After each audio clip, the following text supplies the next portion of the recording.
VIBErations podcast, part 39, Cary Shakeshaft-Nicholson. Recorded on the 1st of March 2022. Hi, I'm Gary Brightman, and this is my podcast called VIBErations. Established in 2018, Vibe is a book and music shop situated in Moi Wo on Lantau Island in Hong Kong. So what's been happening at the shop recently? Given both the explosion in COVID rates in Hong Kong now, people are either sent to quarantine facilities or have decided on laying low themselves. This has caused a big drop in all businesses in Moi Wo and across Hong Kong. To date, there are 670,700 confirmed cases in Hong Kong, mostly coming in the last 3 weeks during the fifth wave. It seems the peak was a couple of weeks ago with around 50,000 cases plus per day and is now reduced to about 20,000 cases per day. Additionally, during the first 2 weeks of March, 50,000 people have departed from Hong Kong. Thankfully, retail shops have been allowed to remain open for the past 2 years. However, we're experiencing our biggest challenges to continuing business yet. On a more positive note, I've been asked to produce up to 5 audiobooks. Something I've never done before, but I do have the skills to record and sound edit effectively. So, I took the decision to indulge in converting a room at home into a sound studio. Over the past 2 weeks, myself and Steve have designed a small room for sound absorption and converted it for use. And so, Studio 114 is born. The author of the books, Patrick Dransfield, will narrate them in a series of books called The Inner Circle. Watch this space for more info. Producing audiobooks is a resource-intensive project, but going forward I will be happy to produce more as part of a widening Vibe service. Saturday the 21st of May is our 4th year anniversary, and we're currently lining up some great musical talent to celebrate either virtually or in real life at Vibe. And so to this week's interview with Cary Shakeshaft-Nicholson. Cary, as in Cary Grant, Shakeshaft-Nicholson was born and raised in Hamilton, Ontario, Canada, a steel city located between Toronto and Niagara Falls. Approximate population of 580,000. At a young age, her parents divorced and remarried, resulting in a double household environment. Cary wasn't much into schooling. She attended a Catholic high school where her favourite subjects were drama and gym. She never finished college and started working for her family business, Tim Hortons, highly known in Canada. As a teenager, Cary played a lot of basketball, and in fact, briefly even played for Canada, and spent time with her friends and pets. Roller skating became a huge pastime for several years. In her early 20s, she got hired at UPS and got involved with Aviation, where she met her one-day-to-be husband, Brandon. 12 years at UPS landed her a load planning and management position, allowing her to financially support herself. Not long after dating Brandon, he got offered a job with Cathay Pacific, which led them here to Hong Kong. Cary then retired from aviation. After residing in Soho in the central area for a few months with a roommate, Cary and Brandon moved to Lantau, in fact here in Moi Wo, and have happily been living in a village house with their 4 adopted dogs. Cary now spends her days being a stay-at-home housewife, attending to household duties and spending time with her dogs. She's actively involved with Tails Lantau, a non-profit animal charity here on Lantau. Cary loves Hong Kong and all it has to offer, but realised that the animals' welfare in Hong Kong is a mess and needs a major facelift. Okay, so welcome to Vibe, Cary. Welcome, Gary. Thanks for having me. Cary, you're going to wear that mask for the whole interview. Oh, bloody hell. Okay, sorry, Gary. I forgot it's a 2-person limit. It's exactly. As we do, we're going to go through 10 questions. So, what is your favourite book or author? To be fair, Gary, I don't read nearly as much as I should, as you rarely see me in the bookshop. I haven't seen you here in anything other than a social basis, actually. I like a few American authors. Jodi Picoult is one. Alice Sebold. The reason I like them, basically, is they're easy reads, and it's very woman empowering. Sisters, mothers, daughters, some hardships. reality stuff that really hits home as a woman. You'll never catch me reading one of those books. Favourite musical artist? I grew up in dance clubs and roller rinks, and I liked a lot of pop music, but dear to my heart, I'd have to say would be 90s hip-hop R&B. Nice, nice. EPMD, Total, Escape, Biggie Smalls. Yeah. List goes on. Like I said, I grew up with that in the 90s and the early 2000s. However, being from Canada, I do have a few favorite bands. One is very known. They're from Kingston, Ontario, and they're called the Tragically Hip. Grew up listening to them. I had siblings and older friends that were into them, so I like them. And then one of my faves is from St. Catharines, Ontario, obviously, and he used to be in a group called Alexis on Fire, which was quite heavy, grungy, screaming kind of thing that I don't like. So he's went on his own now, as Dallas Green is his name, and he's a major vocalist. He's got such good skills in the guitar, and he'd have to be one of my faves for sure. Yeah. Preferred drink? Iced tea. Right. Oh, you mean drink? I like wine. I'm a Sauvignon Blanc girl, so I can drink Sauvignon from New Zealand all day. Yeah. But we'll stick with the iced tea answer. Do you have a life motto? I don't really have a life motto. I think my motto changes daily, depending on my mood and circumstances and what I'm faced with that day. However, I stuck with me since I was a child because I read it somewhere, or I was having a hard time. So even if you're crawling, you're still moving forward. What's your favourite Hong Kong walk? Well, just like reading, Gary, I don't walk it nearly as much as I should be. However, favorite is the Peak for everyone, I think. For a lot of people, we take our tourists there and our family and friends when they come to visit. You go up top and have a bite to eat, and the scenery is spectacular. However, my favorite walk would be the easy and simple Nam Shan. Yes. Because it's right outside my back door. Yeah. And I've seen you and your wife and your dogs up there plenty of times. More your wife than you. Hey. But no, you're right. She's up there every other day, pretty much. Absolutely, yeah. So you can either take it up, to Sunset Peak, or take the easy route and go over up to Radio Hill across the road. That's my favorite. Sunset Peak only comes, here and there on for special me. occasions. I know what you mean. But you're right. We see you there as much. Actually, we see you nearly as much on that Nam Shan walk as we do in the China Bear. I knew you were going to say that. No, I've got that wrong. No, the China Bear wins, hands down. Come on. But yeah, that's the best walk for me. It's well known and pretty easy. Yeah. Well, but I think not to be underestimated. I've seen Eslyn struggle up there, and she's. Well, that's another story, Gary. Yeah. Do you have a favourite Hong Kong restaurant? So one of my faves back in the day when it was still around would be Bread Street Kitchen from Ramsey. Ah, right. Yeah, nice. But since a few years ago, to be honest, I turned vegetarian, so it's hard for me to find a good restaurant that is hearty and carb-free. So I eat a lot of side dishes, to be honest, when I go to restaurants and stuff. Yeah. Whatever is not the meat product, I will eat. But I have a favorite only because it's close to my heart. When I first moved to Hong Kong, we lived in Soho, and we had a roommate. And when you first come to Hong Kong, you party a lot, and you get around. And so we were frequent goers to Paisanos. Okay. And so we had this joke where me and my boyfriend at the time, and roommate, we would grab a large pizza and shove it on the floor and sit around and literally just that's nice. eat it. So we would that's social. Call it floor pizza. Floor pizza. So I wouldn't necessarily, it's my favorite, but it's close to my heart. Yeah. So vegetarian pizza off the floor is your thing. Okay, I got you. Why did you become a vegetarian? It's because I like animals more than I like humans, to be honest. Yeah. Especially moving to Hong Kong and seeing, it's very different than Canada and animal welfare. And what really actually got me going and thinking about this is because I'd go out and water the cows. I'd bring big buckets of cows, water up for the cows. And one day my husband turned around to me and said, "Oh, that's really nice of you because we're having burgers for dinner." Yeah.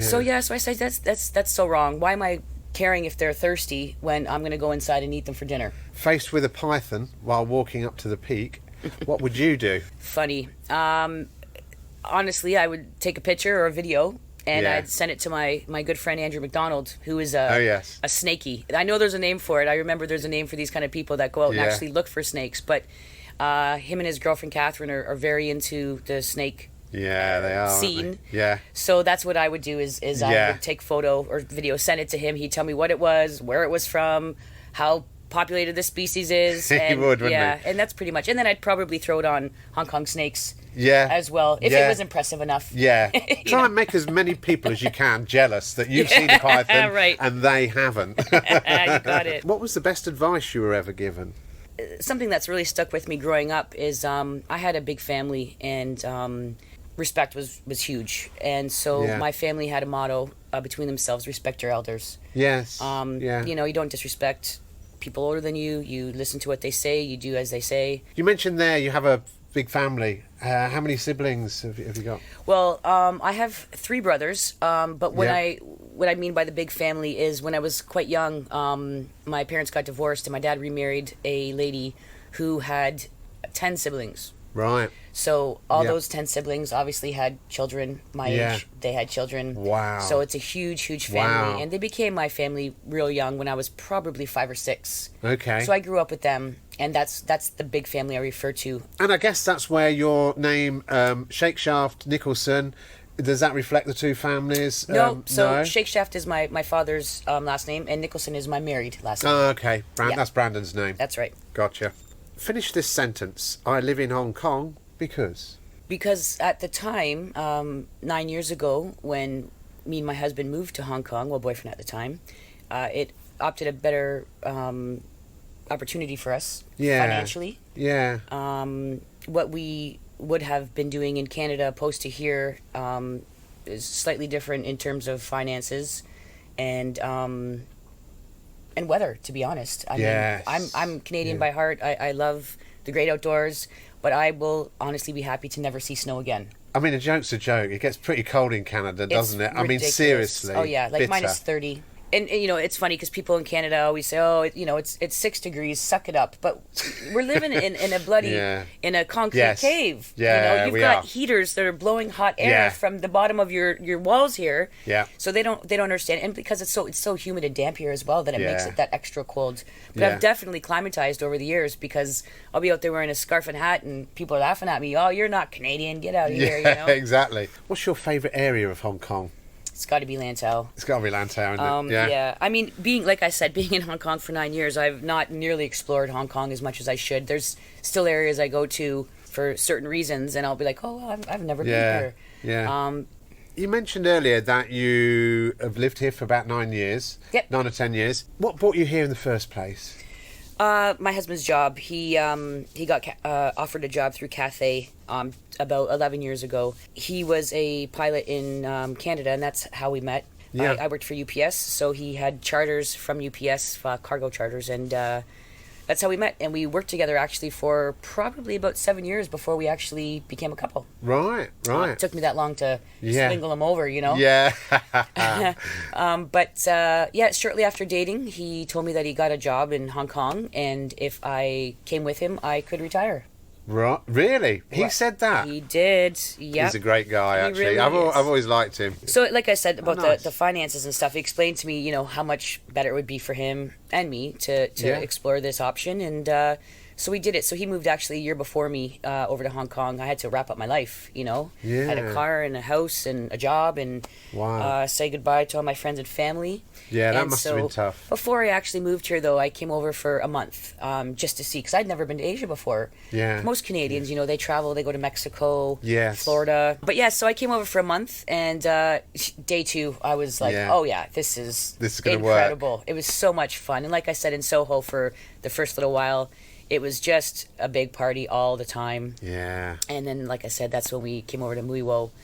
Came over for a day trip, like most people, and then you know you see all the people on the Facebook. Oh, looking to move to Mui Wo. No, we're full. Yeah, exactly. You Yeah, know? exactly. We're getting that a lot, aren't we, Yeah, at the thank moment? God I got in here Yeah. 9 years ago, so it wasn't that bad. Yeah. But yes, you know, still everyone knows that thing. So yeah, we came Yeah. over and we got a nice village house. Yep. And started accumulating more pets. And so you mentioned pets there. How many pets are you up to now? Because for me, in my head, it's always 2 more than you actually admit to. So. No, we have 4 of our own. And then Yes. obviously we foster Yes. many. Which has led us to have 4. Yeah. You know, Gary. Yeah, I do. And isn't it the case that every time Brandon goes and flies somewhere, you get another dog? He always pretends that he doesn't want another one, and then he always falls in love with them. So after this 4th one, he's made it kind of clear that we're going to try and cut down on the fostering a little bit. But, we know the importance of it, and and it's much needed for charity. So I volunteer for Tails Lantau. As I mentioned, Andrew McDonald earlier, we're on the field team. Yes. So we are the core members of the field team, so we coordinate what has to be done, the urgency of matters, of course. And that's what I spend most of my time on, since I'm a stay-at-home dog mom. Yeah. I take care of my household duties and that kind of stuff, and then in my spare time I help out with Tails. Estlin started this when Jackie Green left, I think 4 years ago now. So we had a chat. We actually met through Jackie Green, me and Estlin, and we went on a dog rescue mission. And we both showed up, and at the time we knew each other, but we didn't talk. And so we both showed up with Jackie Green, and we both kind of said, "Oh, it's you." So shortly thereafter, Estlin asked me if I could help out with her charity, and I'm rubbish at admin and all that kind of stuff. So I said, "Well, listen, let me do some hands-on work, and I'll do that kind of stuff." And so it works out good. So we've got about 7 core members in our leadership team, and then we have a few volunteers on the outskirts that help when they can. Again, everyone has full-time jobs, and it's hard for people to do these things. So when the community tags us on Facebook or gives us a call out, some of them it's frantic and urgent, and they expect people to answer straight away, which is really impossible. To me, as an outsider, I see, a lot happens on Facebook, Moi Wotatau families. Somebody will say, I've seen a stray dog over there. I've seen a stray dog up in a hillside somewhere. I've seen a stray dog in Poyo. And then they just do a little hashtag Tails or whatever, or at Tails. I'm not very good at that stuff. Just Tails Lantau. Just Tails Lantau, right.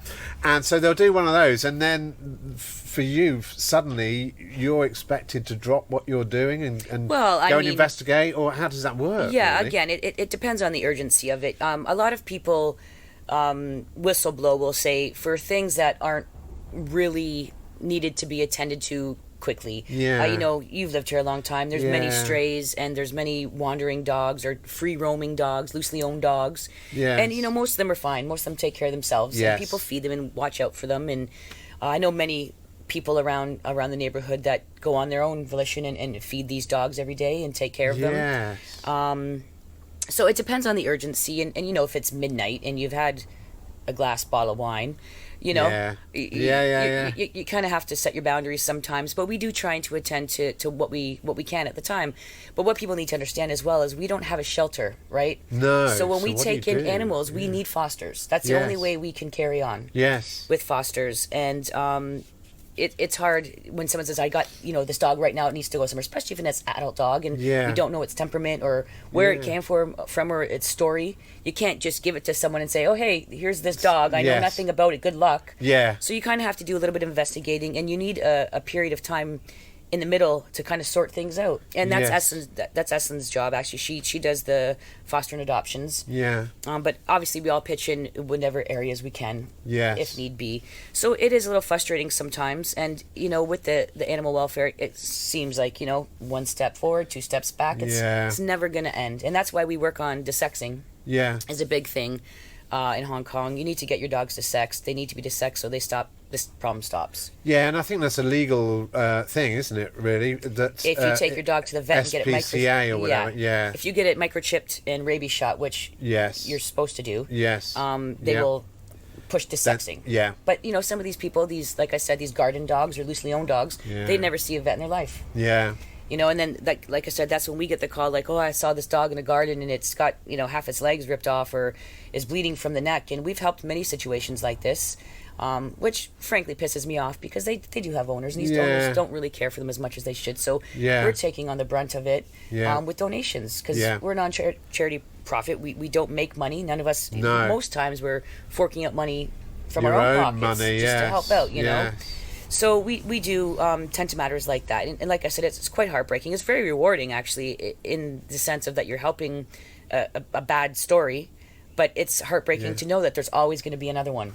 And there does seem to be, doesn't there? I mean, to me, I kind of, like most people, to try and kind of categorise where are these things coming from, where are the dogs are coming from, and a lot of the locals, their sort of farm and fisheries people, it's quite natural for them to let their dogs live outside, and a more looser way of looking after their pets and animals. Or guard dogs. Or guard dogs. That are always very lovely and friendly, by the way. It's funny. Yeah, got a big bark. Yeah, so there seems to be that sort of category, and so sometimes people, let's say Westerners, will stumble across those dogs up in the hillside and they'll just assume, that dog doesn't belong to anybody, but actually it's probably a local's dog that's just strayed away.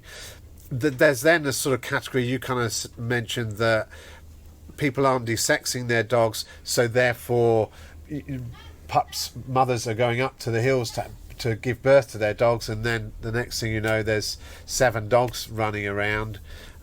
In fact, that's where we've got 2 of ours from, isn't it? Thanks to you guys. And I mean, thanks to you loosely. No, we love them. We love them. So there's that category. Then at the moment, there's also this category where people cannot afford to repatriate their dogs, or even worse still, they're just going and leaving them. What sort of percentage of that does that make up of that? It's hard to put a percentage on it, Gary, because a lot of cases, people will give them to their friends, or their friends' will take them. So I don't know the percentage recorded. I know through Tales, through the last year, I think we've taken in 8, right, just with our charity. Yeah. But other charities are much larger than ours. Yes. We're fairly new and we're fairly small, and we don't have a shelter, as I mentioned. So on the scales of shelters, we're pretty low in terms. So just alone in our shelters, it's happened, and it's heartbreaking, because some people just honestly can't afford it. Yeah. Especially if you've got multiple animals, they can't afford it, and it's tough. And some people, I mean, I don't know if you've seen, we got banana and mango hanging out here. Yes.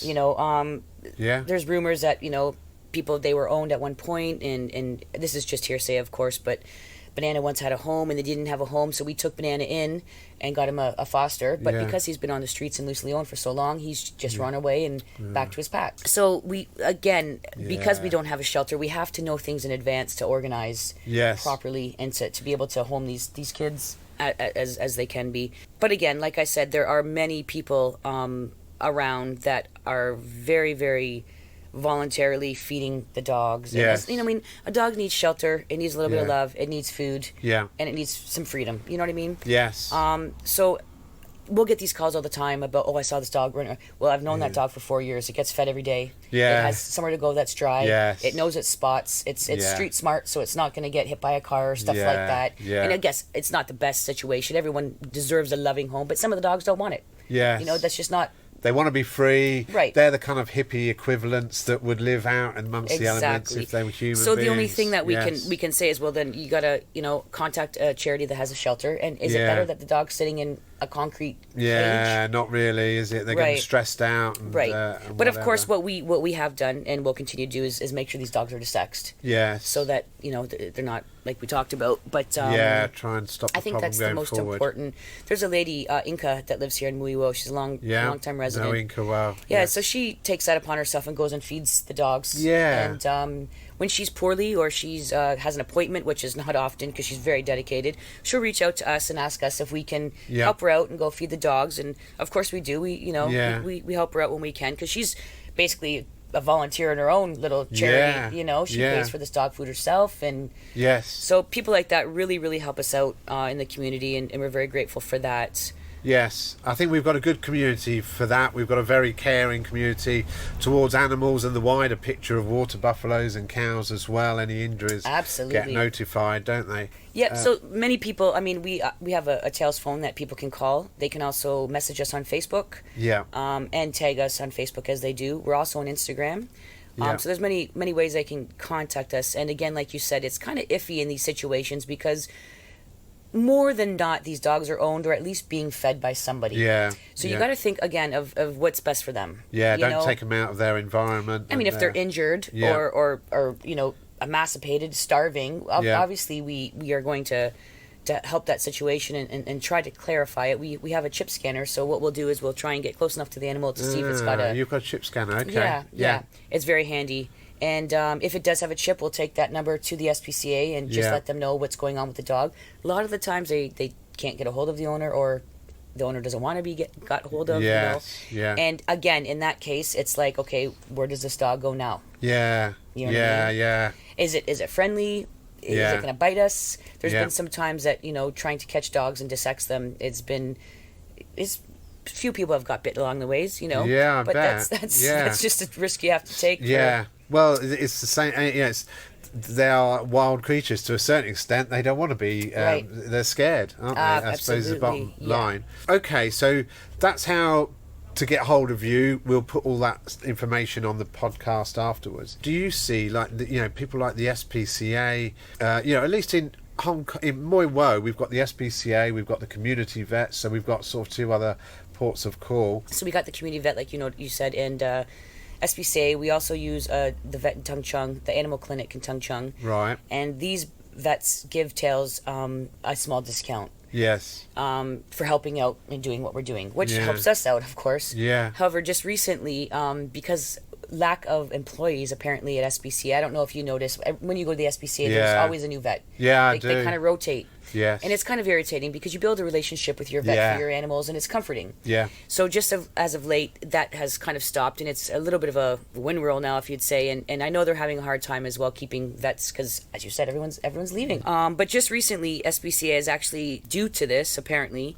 they've cut off the free dissecting program for charities. Oh, okay. So there's a mongrel dissecting program through SPCA, which is if you bring a mongrel in, you can get the animal dissected for free. Okay. However, you can't get the anesthesia for free, you can't get the meds for free, you can't get the aftercare for free. Yeah. So all of that obviously comes from our donations as Tails, but that was a real kind of kick in the ass, let's say, when they told us about that, because we rely on them to help us out. Just recently, a few months ago, we were donated a Tails vehicle from one of our volunteers and great supporter, Marcus Turner. Him and his colleague donated money to get Tails a decent van. Yeah. So we can take the dogs to the vets and transport them to fosters and adopters, and that really helped out a lot. Yeah. So now we can drive to Tung Chung because you go to SPCA and you're not getting an appointment for 2 months. Yeah. They're so backed up. Bless them. It's not their fault, but it is what it is. So we have to travel sometimes, even Wan Chai, SPCA. Yeah, it's a bit of a trek, isn't it? Yeah, so it's good that we have a reliable vehicle now to help us very get through definitely. Tails is a charity. Tails is doing a lot of good now in the community for 4 years. But you can't run on thin air. You do need donations. People can donate on a monthly basis, can't they? A set amount, and then that helps you guys to budget going forward, knowing what monies are coming in. So if you want to donate to Tails, connect onto the website, and they can do it via the website, can't they? Yep. Even a one-off donation, let's say you've lived in Lantau for a period of time and you're now repatriating back home, why not drop a bit of money in Tails' pocket just to say thanks for the 4 years of help you've done? And people do. I mean, don't get me wrong. People do, and it's tough times right now for a lot of people. People's jobs are at stake, and wages are diminishing, and we get that. But we do have some supporters. We've had a few large-ish donations from some very, very, nice people around the community that's helped us out a lot. And anything, $50 helps. You know? I've actually had people come up to me on the streets and actually give me cash. Yes. And just say, hey, this is for Tails. That's nice. It's really nice. It's really lovely, you know. Well, I'll do that today then. No, he won't. Yes. He's donated enough. He's got 4 animals of his own. But we do have a collection box in the shop. Yes. We do sell some Tails merchandise. I feel that we're twinned with you guys, that we're here to help and support you as much as we can. Absolutely. And we know you've let us host adoption days here before. Yeah, we've hosted adoption days. We had remember the game day where the kids would come by and play the games and stuff. Brilliant. So, where the cats came and peed in at the shelves near the back. I remember that. Yeah, it was really good. We appreciate it, Gary. Yeah. So hopefully, when things get back on their feet a bit more with COVID, we can do a few more of those with you. Yeah, excellent. So... as a charity and as a volunteer system, we take whatever we can get. You know what I mean? We appreciate everything. Our fosters, our donators, our volunteers, our core staff that is working, with full-time jobs. We just appreciate anything and everything we can get, and get the word out there and have people help out. And like I said, people do. There's people that will text me directly instead of going through and just say, hey, Cary, just so you know, there's this cat we saw, and and that's fine. That's great. I'll go take a peek. We'll take a look. And we got a vet on our volunteer, Catherine. Yes. And she's great too. She donates her time and will, come out and take a look at a cat and try and see what's wrong with it. We are Tails Lantau, but we have done calls and helped animals on Hong Kong Island as well, in emergency situations. You have. And so I haven't really mastered driving on Hong Kong Island yet. I only got my license about 3 years ago. Right. And of course in Canada you drive on the other side of the road. Yes. Steering wheel is on the other side. So it was very, very weird for me to pick this up. The Facebook site is Tails. It's just Tails Lantau, is it? Tails.Lantau. Tails.Lantau on Facebook. For the website, it's Tails. Same. Tails Lantau. Yeah. But all one word, or Tails Nope. Lantau? 2 words, Tails Lantau. Tails Lantau. Yeah. Okay. And like I said, we have a mobile phone that's on the website as well. They can call, Facebook message, Instagram message, whatever's easiest for. But I just want to put out there as well, we do have a quarantine WhatsApp group through Tails for the residents of Lantau. So we've posted it on Facebook, and how to join. You just go on and click it, and then we can add you to the WhatsApp group.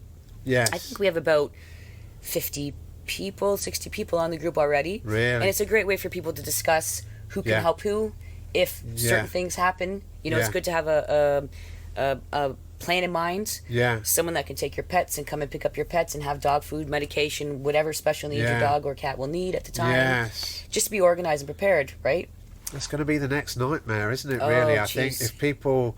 I mean, we've been very lucky on Lantau, touch wood, but I think it's a matter of time before, COVID gets rife around here, and people are going to start getting put away, and then their animals are left. Absolutely. And, I've heard these rumors, too, that, again, who knows what's really happening in the real world here, but they won't be allowing you to go out and walk your pets. If you're quarantined, you have to stay home. Well, how are you going to do that? I don't know that. Yeah. I mean, thankfully, Just I have a let them out garden, the gate, as few people do around, and I'm very blessed for that, because my dogs would be holding it for weeks. Yeah, there's no bloody way that they're going to go in the house. No. So I really feel for those people that don't have outdoor space and are facing this, because I've seen a few posts and a few comments about people really concerned about, surely you can walk your damn dogs. It would be crazy not to let people do that. And generally, when you're walking your dog, you're moving reasonably quickly. You're out in the fresh air. Come on. I know. We've got to look after these animals. Absolutely. These pets. What about if people want to volunteer to be with you guys to help go out and capture animals? As we said, and we joked about it earlier, Andrew and Catherine are away, and that has a big impact on your Tails charity, I think. Are there, if there are drivers out there, people that are around at the moment? Yeah, we actually could spare time. We've got quite a few inquiries about volunteering. It's very appreciative.